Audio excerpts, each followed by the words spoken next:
Assalamualaikum warahmatullahi wabarakatuh. Alhamdulillah. Nahmaduhu wa nasta'inuhu wa nastaghfiruh. Wa na'udzu billahi min shururi anfusina wa sayyiati a'malina. May yahdihillahu fala mudilla lahu wa may yudlil fala hadiya lahu. أشهد أن لا إله إلا الله وحده لا شريك له وأشهد أن نبينا محمدا عبده ورسوله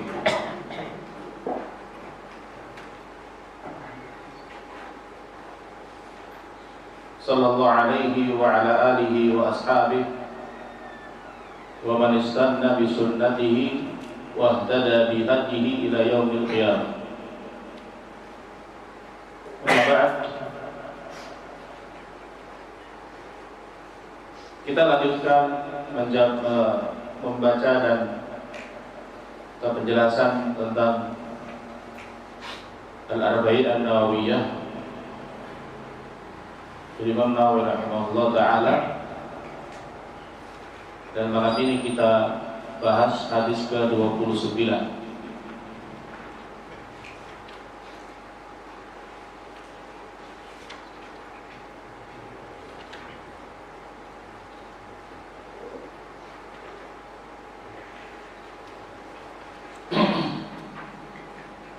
An Mu'adz bin Jabal radhiyallahu anhu qala qultu ya Rasulullah akhbirni bi'amalin yudkhiluni al-jannata wa yuba'iduni minan nar.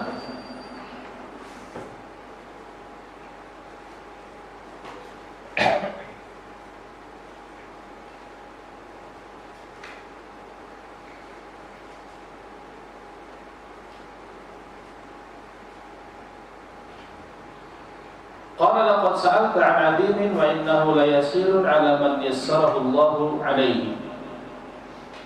Ta'budullah la tusyriku bihi syai'an wa tuqimus shalah.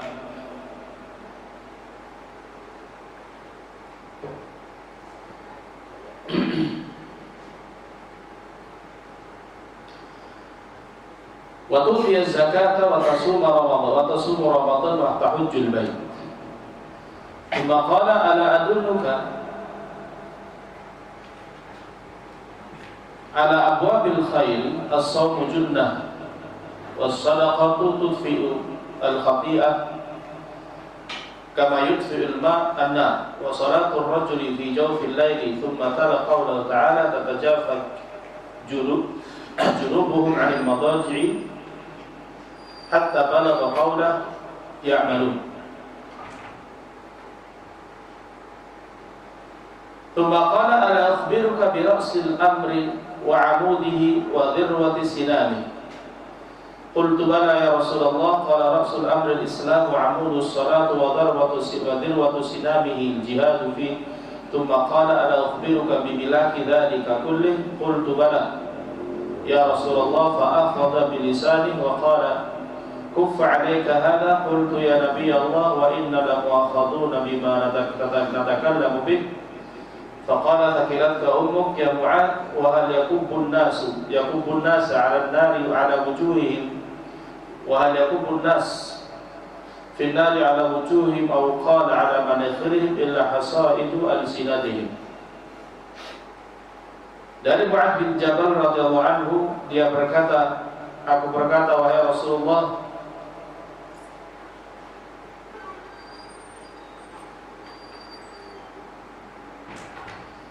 beritahu aku tentang sebuah amalan yang membuat aku masuk surga dan menjauhkan aku dari neraka. Maka Nabi berkata, sungguh engkau telah bertanya tentang sesuatu yang besar, dan hal itu akan menjadi mudah untuk orang yang Allah mudahkan baginya. engkau beribadah kepada Allah, tidak mempersekutukannya dengan sesuatu pun, engkau tegakkan salat dan tunaikan zakat dan berpuasa Ramadan dan haji ke Baitullah. Lalu Nabi mengatakan, maukah engkau aku beritahu tentang pintu-pintu kebaikan? Puasa adalah tameng, sedekah akan menghapus kesalahan seperti air memadamkan api, dan salatnya seseorang di pertengahan malam, kemudian Nabi membaca firman Allah, tatajafa junubuhum anil madaji yabtaghuna, tatajafa junubuhum, itu pinggang-pinggang mereka jauh dari tempat tidur.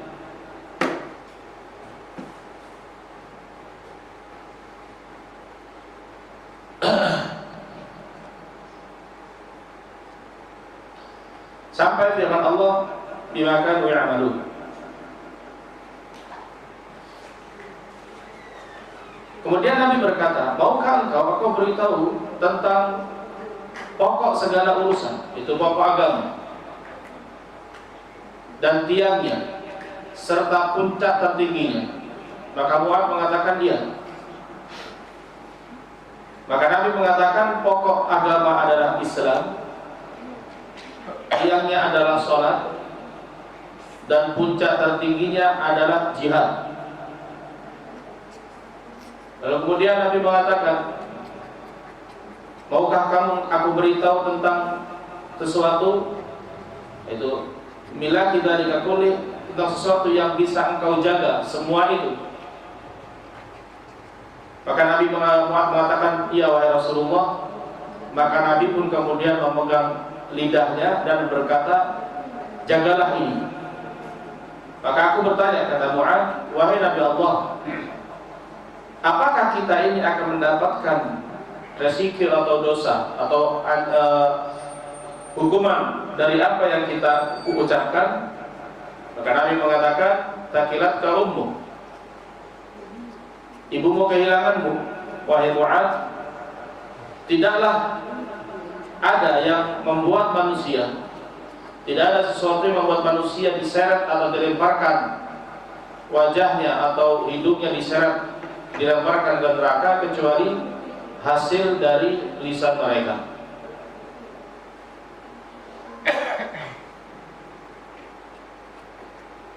Hadis ini diawali oleh pertanyaan Mu'adz bin Jabal radhiyallahu anhu, yang mana dia bertanya kepada Rasulullah SAW tentang sesuatu yang memasukkan dirinya ke surga dan jauh dari neraka. Dan ini sebuah isyarat bahwa para sahabat itu bertanya kepada Rasulullah SAW adalah pertanyaan yang berhubungan dengan kehidupan setelah kematian. Tidak ada sahabat yang bertanya kepada Nabi tentang kebahagiaan dunia. Ada sahabat lain yang bertanya, wahai Rasulullah, seperti yang disebutkan dalam hadis Wafd Ibn Qais. Dia datang, wahai Rasulullah, beritahu kami sebuah amalan yang mana kami akan beritahu kepada kaum kami, dan dengan amal itu kami masuk surga. Wahai Rasulullah, bagaimana caranya aku di akhirat nanti bersamamu di surga?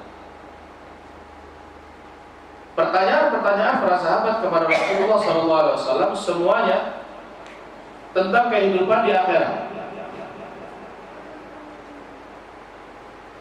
Kenapa? Mereka tahu bahwasanya kehidupan dunia ini sebentar. Kehidupan akhirat itu jauh lebih lama dan kekal. Bahkan keberadaan seseorang di dalam kubur dengan dia di dunia bisa jadi lebih lama dia di kuburan daripada di dunia. Rasulullah SAW sudah meninggal, Abu Bakar sudah meninggal. Mereka Umur mereka di dunia, Nabi dan Abu Bakar 63 tahun. Berapa tahun mereka di kuburan?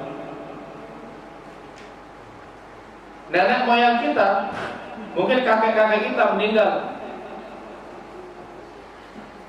sudah 20-30 tahun yang lalu. Umur mereka mungkin 70. Kalau seandainya kiamat 100 tahun lagi, mereka akan berada di dalam kubur ratusan tahun.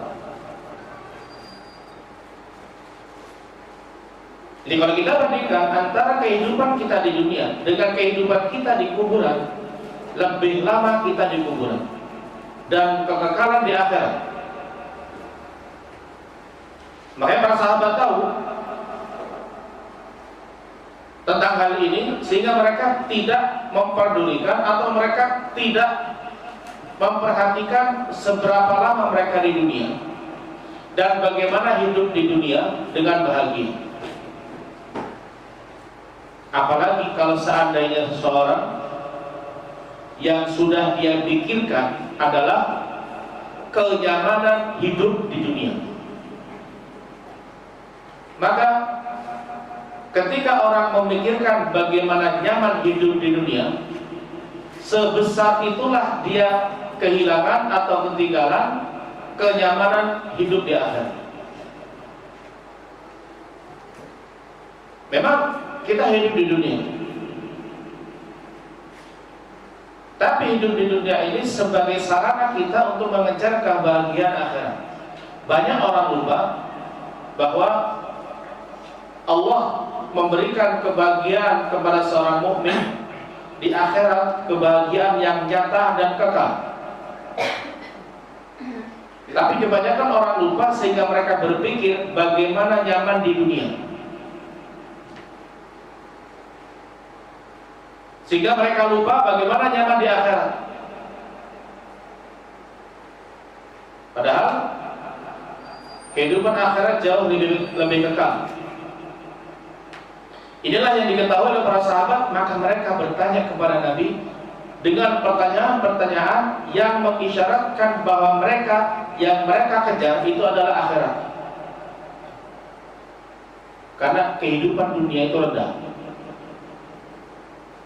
Makanya Rasulullah SAW dalam sebuah hadis lain, tanda-tanda ketika Rasulullah bertanya kepada para sahabat tentang malu, Nabi mengatakan, malulah kepada Allah dengan sebenar-benarnya malu.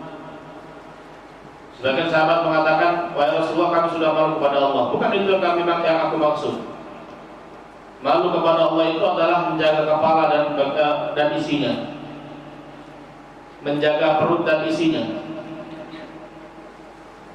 dan mengingat kematian dan kehancuran. Dan apa kata Nabi?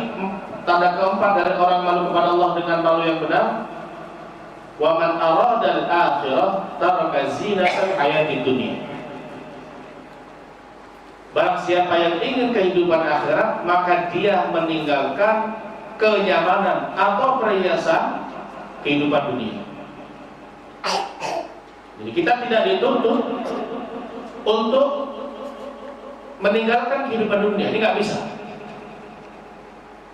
Tapi yang dituntut dari kita adalah jangan bermewah-mewahan di dunia, karena kemewahan itu melupakan. Maka para sahabat Rasulullah SAW seperti yang dalam hadis Mu'adz bin Jabal ini, mereka bertanya kepada Rasulullah tentang bagaimana, beritahu aku tentang amalan yang membuat aku masuk surga dan terhindar dari neraka. Kenapa? Yang ditanyakan Mu'adz bin Jabal ini adalah tujuan utama seseorang beribadah, masuk surga dan bebas dari neraka. Karena Allah berfirman dalam surat Al-Imran, "Faman zuhziha 'anil nari wa udkhilal jannata faqad faz." Barang siapa yang diselamatkan dari neraka dan dimasukkan ke surga, maka sungguh dia telah mendapatkan kebahagiaan. Kebahagiaan yang nyata bagi seorang mukmin adalah ketika dia injakkan kakinya di neraka tidak tersentuh neraka. Dan ini tujuan utama para sahabat. Makanya kalau kita ingin memiliki gaya hidup yang tinggi, tiru gaya hidup para sahabat. Apa gaya hidup para sahabat? Gaya hidup mereka kehidupan akhirat. Dan ini tujuan utama seseorang dalam beramal. Makanya ini salah. Hadis ini membantah orang-orang yang mengatakan bahwasanya pertanyaan Mu'adz bin Jabal ini, beritahu aku tentang amalan yang membuat aku, yang menyebabkan aku masuk surga terhindar dari neraka. Artinya amalan itu salah satu tujuan kita beramal adalah masuk surga terhindar dari neraka. Ini bantahan kepada orang-orang berkata bahwasanya kita ini beribadah kepada Allah hanya cinta Allah saja, tidak mengharap surga dan tidak takut neraka. Padahal permohonan agar dimasukkan ke surga dan diselamatkan dari neraka ini permohonan para nabi. Seperti Nabi Ibrahim alaihissalam, di antara yang dia ucapkan dalam doanya, waj'alni min warathati jannatin na'im. Apa yang diminta oleh Nabi Ibrahim kepada Allah, dan jadikanlah aku dari pewaris surga yang nikmat. Jadi kalau ada orang mengatakan bahwa kita beribadah bukan karena mencari surga dan bukan karena takut neraka, ini keyakinan yang salah fatal. Karena Allah Subhanahu wa taala telah memerintahkan kita untuk mengejar surga. Dalam dua ayat pertama dalam surah Al-Imran Allah berfirman, wasari'u ila maghfiratin min rabbikum wa jannatin 'arduha as-samawati wal ardh. Berlomba-lombalah kamu untuk mengejar surga yang luasnya langit dan bumi. Kejarlah ampunan Allah dan surga yang luasnya seluas langit dan bumi. Dalam ayat kedua dalam surat lain, kalau tidak salah dalam surah Al-Hadid, sabiqu ila maghfiratin min rabbikum 'arduha ka'ardis samai wal ardh. Artinya sama, berlombalah mendapatkan ampunan Allah dan surga yang luasnya seluas langit dan bumi.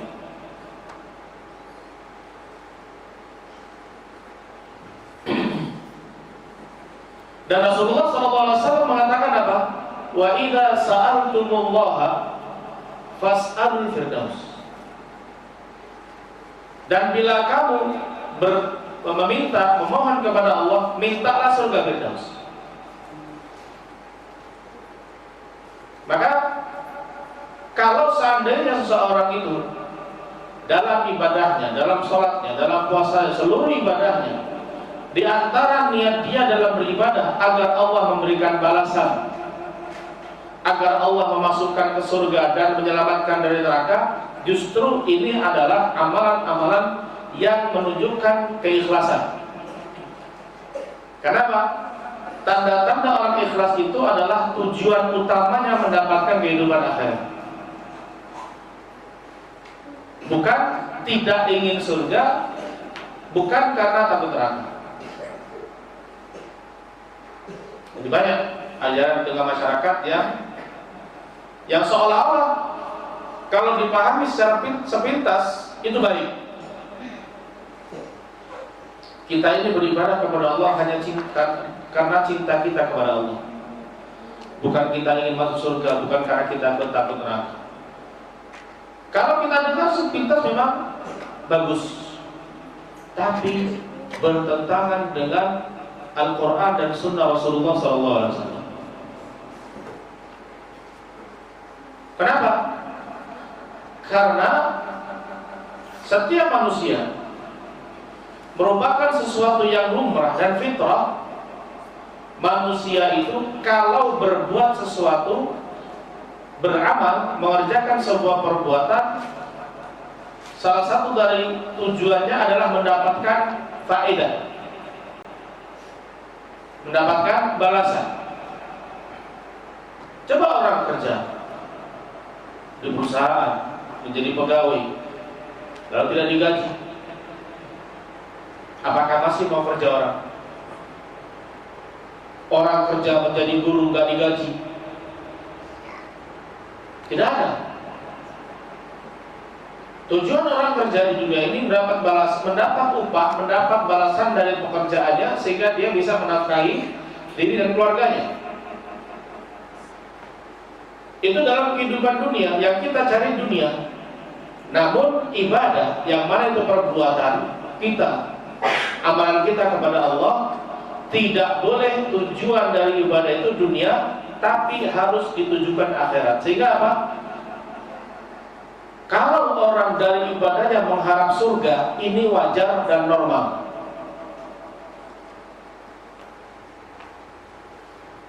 Yang Allah wajibkan itu bukan jangan meminta balasan, tidak.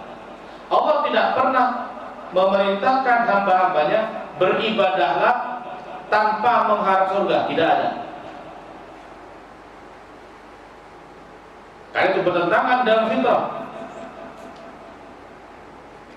Seperti para nabi yang Allah katakan tentang dakwah para nabi apa? Wa ma as'alukum min ajrin in ajriya illa 'ala Allah.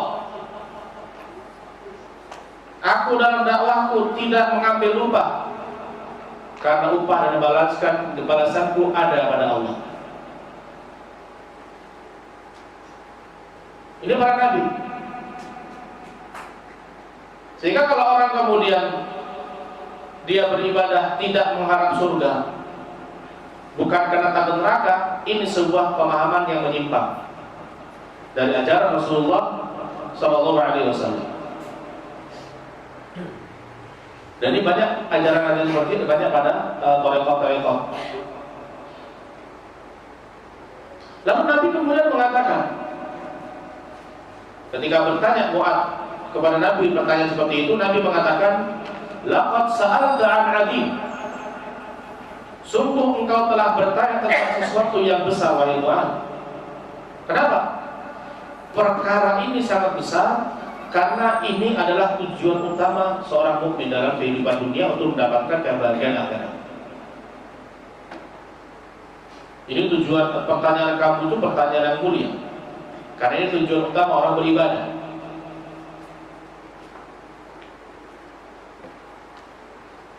Wa innahu la yasirun 'ala man yassarahu Allah 'alaihi. Dan perkara itu, yaitu orang masuk surga dan selamat dari neraka, itu adalah sesuatu yang mudah bagi orang yang Allah berikan padanya kemudahan.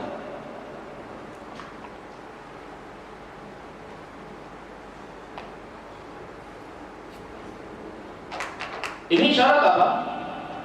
Masuknya orang ke dalam surga dan selamatnya orang dari neraka bukan semata-mata disebabkan perbuatan dan amalan dia, tapi itu murni kemudahan yang Allah berikan kepada seorang hamba.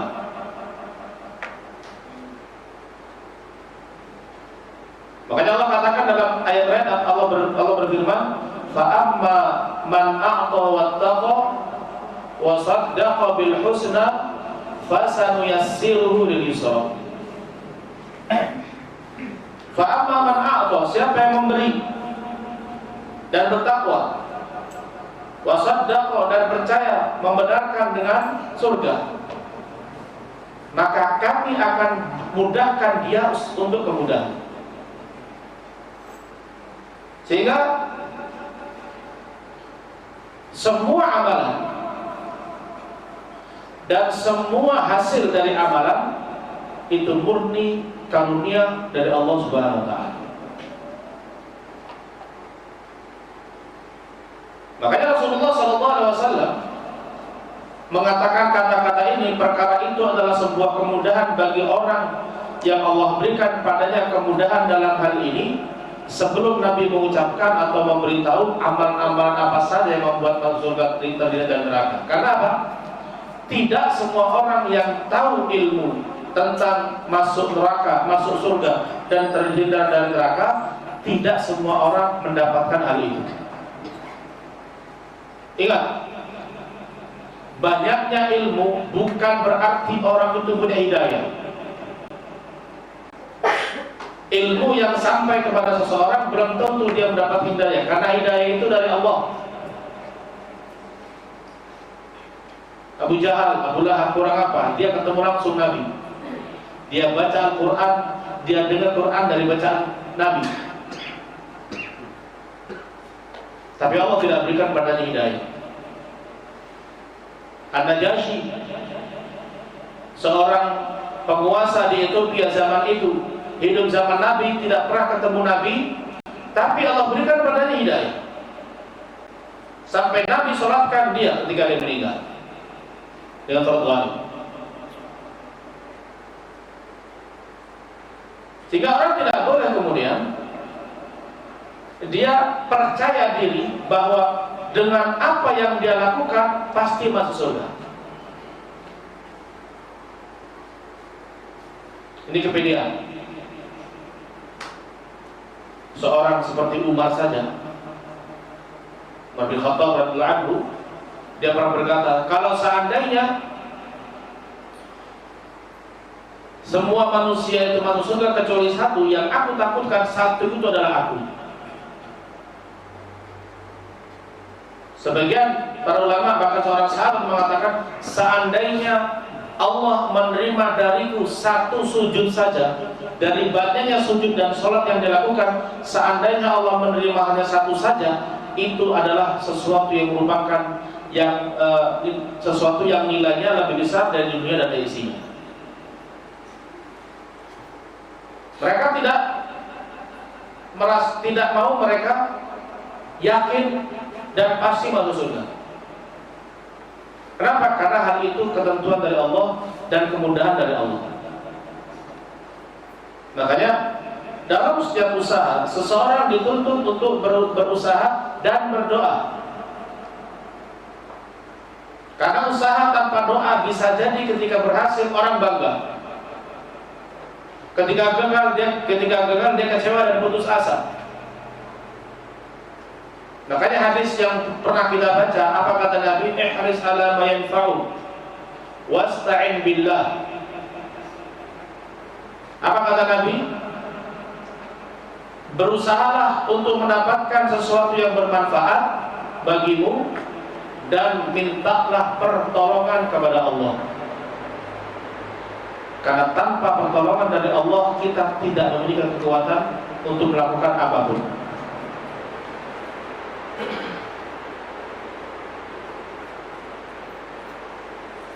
Tiga orang dituntut untuk tidak merasa bangga dengan apa yang sudah dia lakukan dan selalu memohon kepada Allah agar Allah memberikan padanya kemudahan dalam beramal dan diterima.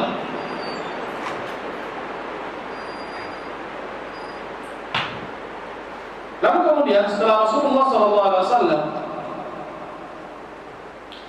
memberikan pembukaan atau mukadimah kepada Mu'adz bin Jabal tentang pertanyaan yang besar, dan hal itu merupakan sebuah keutamaan atau kemudahan dari Allah kepada orang yang menghendaki. Dan ini ada yang berhadis yang berhubungan dengan hadis ini. Ketika Rasulullah berkata kepada sahabat, setiap orang itu tidak ada orang masuk surga kecuali karena rahmat Allah. Ada seorang sahabat bertanya, wahai Rasulullah, walaupun aku masuk surga karena rahmat Allah, bukan karena amal. Setiap orang itu masuk surga karena rahmat Allah, bukan karena amalnya. Maksudnya bukan berarti kita tidak beramal. Maksudnya apa? Amalan-amalan yang kita kerjakan itu bukan sebagai pengganti dari surga. Karena apa?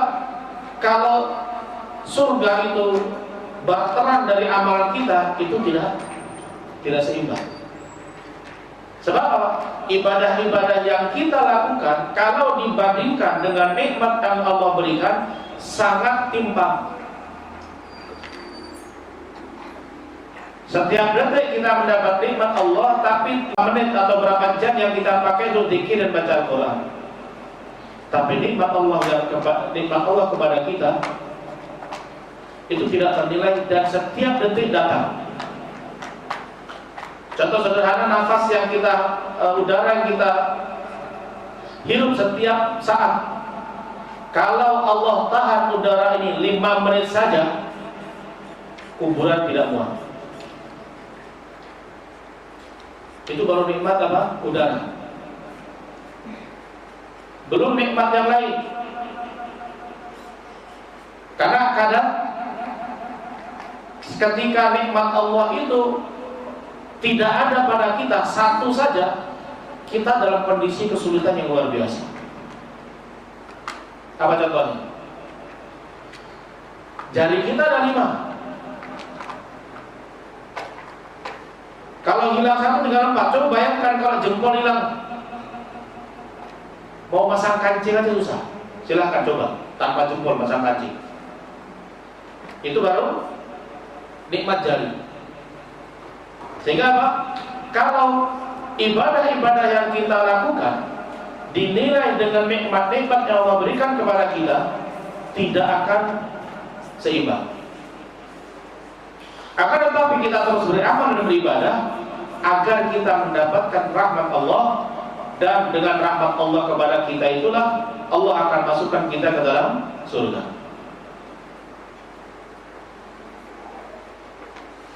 Kemudian Nabi mengatakan, mulailah Nabi SAW menjelaskan kepada Mu'adz bin Jabal tentang amalan-amalan yang membuat seseorang masuk surga. Yang pertama, di sini Nabi SAW memberikan beberapa jawaban. Pertama, hal-hal yang wajib, kemudian hal-hal yang sunnah, kemudian hal-hal yang pokok, dan terakhir yang menjaga semua amalan tadi. Yang pertama Nabi jawab kepada Mu'adz bin Jabal, amalan yang memasukkan seseorang ke surga adalah ta'budullaha wa la tusyriku bihi syai'an. Engkau beribadah kepada Allah, tidak persekutukan Allah dengan sesuatu pun. Ini syarat keikhlasan ibadah. Makanya Nabi dalam kebanyakan kesempatan selalu mengingatkan umatnya tentang pentingnya ikhlas dan bahaya syirik. Kenapa? Karena kesyirikan ini perkara yang sangat fatal. Saat orang membawa dosa syirik di hari kiamat, surga tidak dia akan cium aromanya, apalagi masuk. Maka Nabi SAW dalam banyak kesempatan selalu mengingatkan para sahabatnya, ta'budullah wa la tusyriku bihi syai'an. Engkau beribadah kepada Allah dan tidak bersekutukan Allah dengan sesuatu pun. Ini juga sebuah isyarat bahwasanya Nabi sering mengulang-ulang perkara akidah, perkara tauhid, perkara ikhlas. Maka seorang mukmin juga harus terus-menerus dia mengulang-ulang perkara iman dan perkara tauhid. Karena apa? Walaupun seseorang itu sudah tahu, pernah belajar tauhid dan akidah, kadang kehidupan dunia membuat dia lupa. Maka jangan bosan dalam belajar akidah. Karena itu mengingatkan. Ada seorang ulama, ya di zaman mungkin tidak sampai 100 tahun yang lalu, yang bernama Taqiyuddin Al-Hilali rahimahullah. Dia mengatakan apa? Saya mengulang-ulang bacaan Kitabut Tauhid. Kitabut Tauhid yang ditulis Syekh Muhammad bin Abdul Wahhab rahimahullah, saya baca sudah berulang-ulang. Padahal dia sudah, intinya dia kelasnya sudah kelas para ulama. Taqiyuddin Al-Hilali banyak tulisan-tulisan dia tentang Islam. Tapi sekelas dia masih mengulang-ulang membaca Kitabut Tauhid. Kenapa? Ya salah satu hikmahnya untuk mengingatkan kita tujuan kita diciptakan oleh Allah itu apa. Karena banyak orang yang sudah tahu ilmu, tapi ketika dia menjalani kehidupan dia lupa, sehingga apa? Terjerumus ke dalam larangan yang sudah dia ketahui.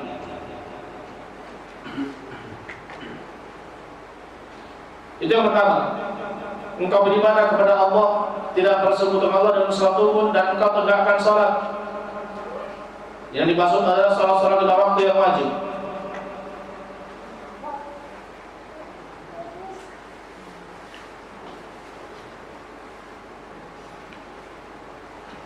Wa tu'tiyaz zakat.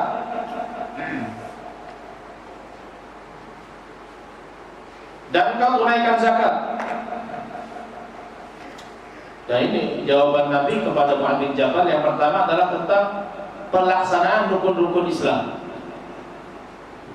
Karena semua rukun-rukun Islam itu pada seluruhnya wajib, dan dalam beribadah seseorang itu dituntut untuk melaksanakan dan memperhatikan yang wajib terlebih dahulu. Jangan kemudian kita sibuk dengan yang sunnah sampai yang wajib terlalaikan. Bisa jadi yang sunnah kita tidak dapat apa-apa, tapi ketinggalan yang wajib kita mendapatkan dosa. Orang rajin sholat malam, tapi kalau sholat subuhnya dapatnya jam 7, ya harus dia setting ulang sholat malamnya. Kalau dia tidak bisa, kalau dia bangun malam jam 1 atau jam 2, dampaknya dia bangun subuh terlalu lambat, selalu habis subuh jam 7 jam 8 setelah matahari terbit. Dia harus berubah bagaimana strategi dia sholat malam tidak melalaikan dia dari sholat subuh tepat waktu. Jangan rajin yang sunnah tapi yang wajib hilang. Karena tujuan, salah satu tujuan amalan-amalan sunnah itu adalah menutup apa yang kurang dalam ibadah yang wajib. Kalau yang wajibnya nggak ada, apa yang ditutup?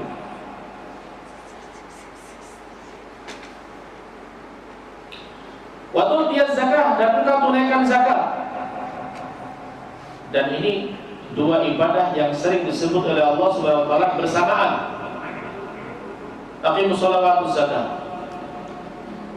Berulang-ulang, lebih dari 10 ayat Allah mengulang-ulang selalu menyebutkan antara salat dengan zakat. Makanya apa? Abu Bakar radhiyallahu anhu ketika dia menjadi khalifah, salah satu yang dia lakukan apa? Mempersiapkan pasukan untuk memerangi orang-orang yang tidak mau bayar zakat. Apa kata Abu Bakar? Wallahi law qatilanna man farraqa baina as-salati waz zakat fa innaha haqqul Islam. Demi Allah, aku akan perangi orang-orang yang membedakan antara salat dan zakat, karena zakat kewajiban dalam Islam. Dan Allah Subhanahu wa taala banyak menyebutkan dua perkara ini, salat dan zakat. Dan zakat itu tidak diambil dari setiap orang. Beda dengan pajak. Zakat itu diambil dari setiap orang yang sudah memiliki nilai harta tertentu, dan kepemilikan nilai segitu sudah berjalan 1 tahun. Tahun depan itulah dia keluarkan zakat.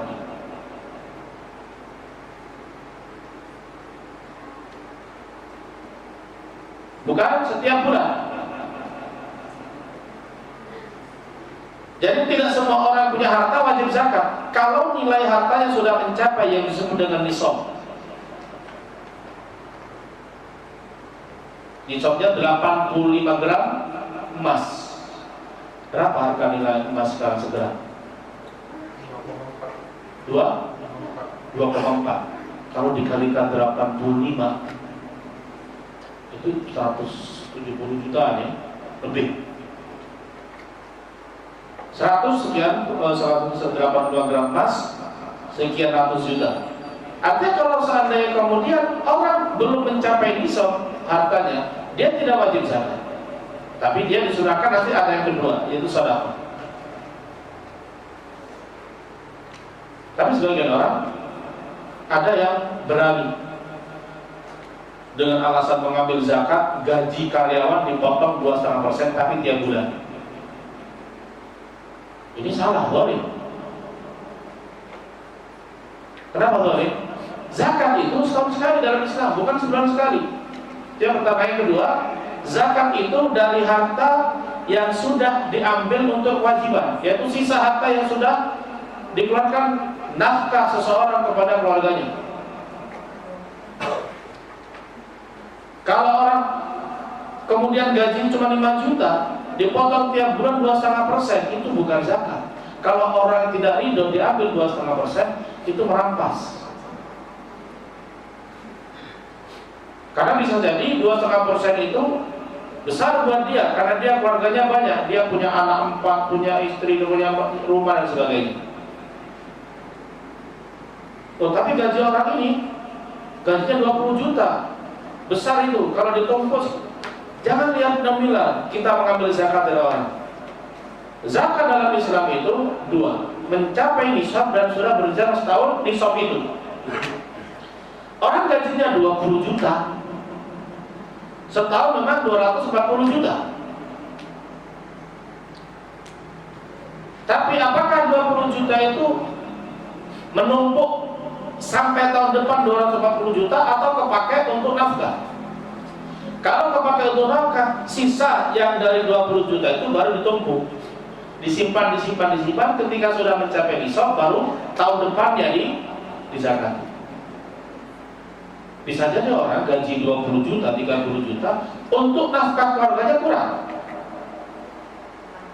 Kok kurang 20 juta? Ya kalau orang istrinya 4, anaknya 20, ya kurang 20 juta. Banyak anak yang harus dia nafkahi. Kalau orang cuma istrinya 1, anaknya 2, 20 juta besar. Bisa jadi dia sudah ada kewajiban zakat ketika menumpuk. Maka Rasulullah mengatakan, amalan-amalan yang membuat orang masuk surga terhindar dari neraka adalah rukun Islam, yaitu ibadah kepada Allah dan tidak syirik, la ilaha illallah, dan kemudian sholat, kemudian tunaikan zakat. Dan zakat itu diberikan kepada, dan diambil dari orang kaya dan diberikan kepada orang fakir. Dan Allah tidak meminta banyak. Setahun sekali 2,5%.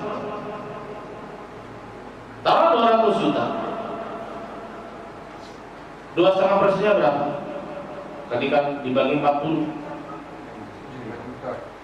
200 juta berapa? 5 juta. Tapi kadang sebagian orang, ya sebagian orang ini, bukan semuanya, sebagian orang itu imannya itu terpengaruh dengan nominal harta, jumlah harta. Saya kasih contoh sekarang. 10% dari 10.000, 1.000. Kita ngasih orang pengemis atau orang yang butuh, ngasih orang 1.000. Padahal kalau kita 10.000, ngasih uang 1.000, berat atau tidak? Berat. 1.000 kita kasih orang, kira-kira keberatannya? Gak terlalu berat. 100.000, 10.000-nya 10.000 kita berikan kepada orang yang butuh. Cuma 10.000. Naikkan lebih besar. 1 juta, berapa 10%? 100.000. Orang ada yang mulai berpikir 100.000 besar atau tidak. Ada yang mau ngasih, ada yang enggak. 1 miliar, berapa 10%? 100 juta. 100 juta ya. Padahal sama 10%. Tapi ketika nominalnya beda, imannya beda. Makanya sebagian orang imannya itu masih tergoda dengan nominal, mikir. Padahal sama-sama 10%. 2,5% kalau seandainya nisabnya 150 juta, mungkin tidak sampai 5 juta. Tapi oleh karena itulah kenapa Allah Subhanahu wa taala menyebut zakat dalam Al-Qur'an dengan kalimat shadaqah dalam surat At-Taubah. Dan kalimat shadaqah diambil dari kata-kata sidqun, kejujuran dan kebenaran. Makanya orang yang betul-betul rela dan ikhlas mengeluarkan zakat wajibnya berapapun nominalnya, Dengan keikhlasan itu menunjukkan kejujuran iman dia kepada Allah. Kita lanjutkan setelah salat Isya. Ada sini panjang, insyaallah kita lanjutkan setelah salat Isya.